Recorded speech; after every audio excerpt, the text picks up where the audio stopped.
السلام عليكم ورحمة الله وبركاته. النهاردة هعمل لكم الشيش طاووق فراخ في السيخ.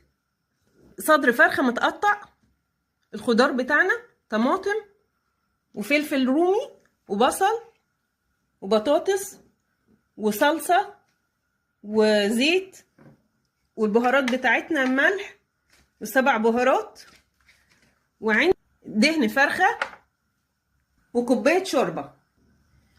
هنجيب السيخ بتاعنا وهنلينه في الميه 5 دقايق عشان ما يتحرقش مننا في النار. هنقطع الخضار وهنرجع لكم تاني. 7 بهارات. حطيت في الصينيه بصلايه متقطعه وطماطمايه متقطعه، واحط فوقيها البطاطس بتاعتي.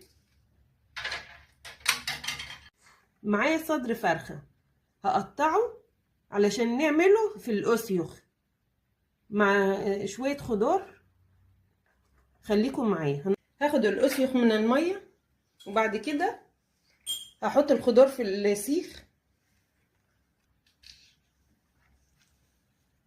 وقطعه فرخه وبصلايه اي رصه،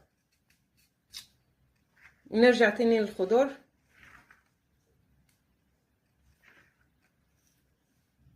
نحط قطعه فرخه وقطعة دهن فرخة وخضار يلا يا توتا نعمل مع بعضينا.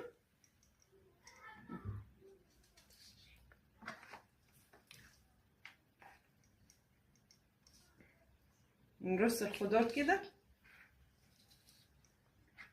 يلا شوف مين اللي هيخلص الاول. وبعد ما حطيت الفراخ في السيخ هي والخضار، هعمل ايه دلوقتي؟ هجيب الشوربة بتاعتي واحط فيها كيس الصلصة، افضيه كله. طبعا الشوربة متملحة عندي، ندوبها كويس.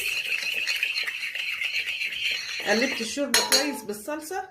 بعد كده هسقي الطاجن بتاعي.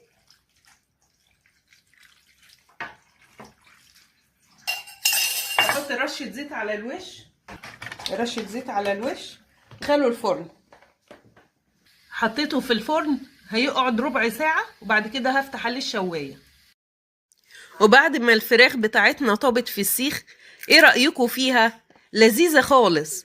اشتركوا في القناة عشان يوصلكوا كل جديد، ودوسوا لايك، وكمان اكتبوا لنا في التعليقات عايزين ايه. مع السلامة.